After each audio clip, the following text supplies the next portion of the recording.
With the Summer Olympics less than 2 months away, one of the big concerns has been the Zika virus in Brazil. It is linked to a devastating birth defect known as microcephaly. Now, Nick Paton Walsh travelled to the area hardest hit by the virus and shows us the distressing reality of suffering babies. Born into a struggle that grows as they age. This clinic is in Recife, where the disease of Zika has been cruelest in Brazil.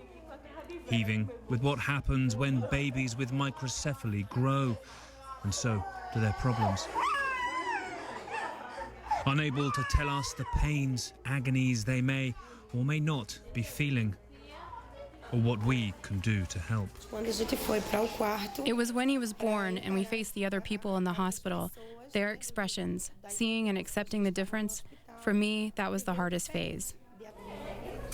As the world works out exactly how quickly Zika could even spread, here at Ground Zero there's a whole different set of problems, and that's working out really as these babies grow older quite what the disease means for their development.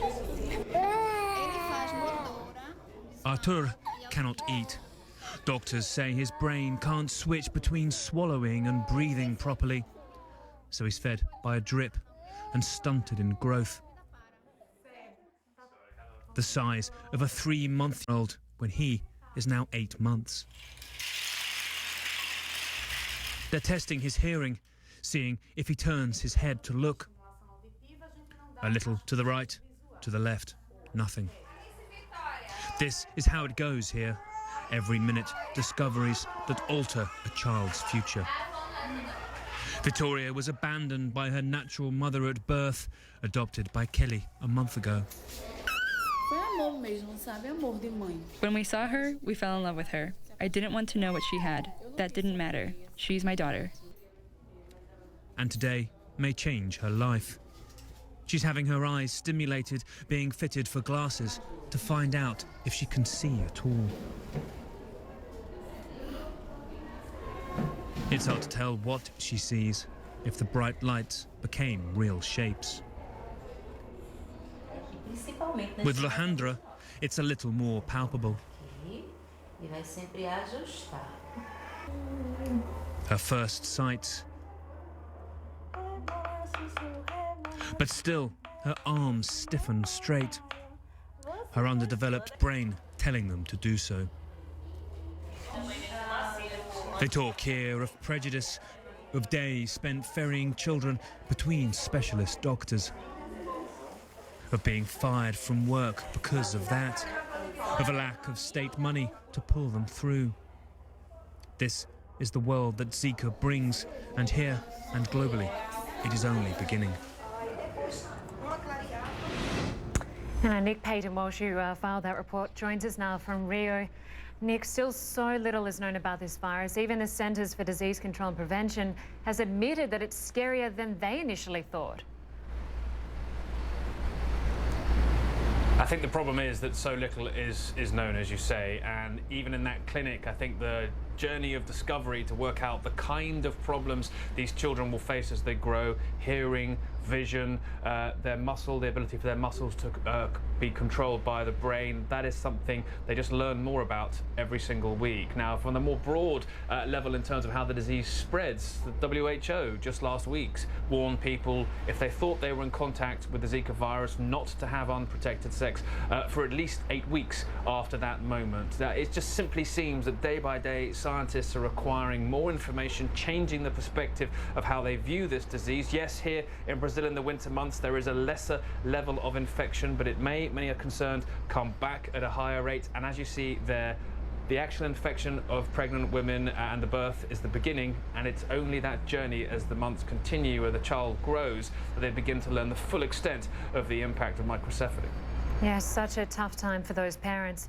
But also tourists and athletes that are turning up to Rio. No doubt this is playing on their mind.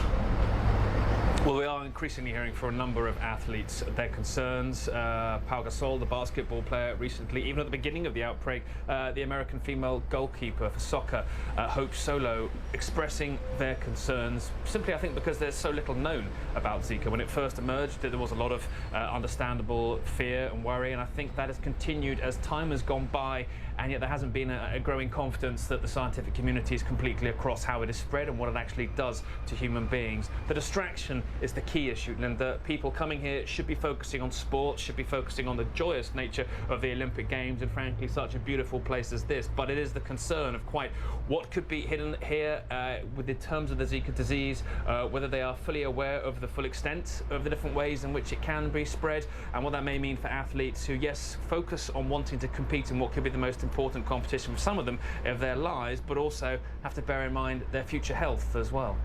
Lynda? And just thinking about the parents in your report, Nick, it's devastating to hear that some have lost jobs while trying to care for children with microcephaly. Are they getting much support? What do they want? They are getting some support there, and that clinic is of great assistance to them. I think the continued complaint we heard, though, is as the sort of different symptoms of microcephaly become apparent, then these particular children need to see many different doctors, sometimes at the same time or during the same week, and that puts a huge burden on the parents. As one of them said to us, she simply, after a period of trying to hold on and not being fired from her job because of the amount of time she had to devote to looking after her child, and in fact the father of that child complained the sheer cost of petrol, of gas for driving between these appointments was crippling by itself. So I think the problem is, owing to the nature of the different symptoms, the kind of care that has to be provided continually grows, and that of course would be a challenge for many states, especially one perhaps here in Brazil, which has its own political and economic turmoil as well. So a disease that I think grows in implication month by month, Lynda. Absolutely. Nick Paton Walsh, thank you so much for filing that report for us. We appreciate it.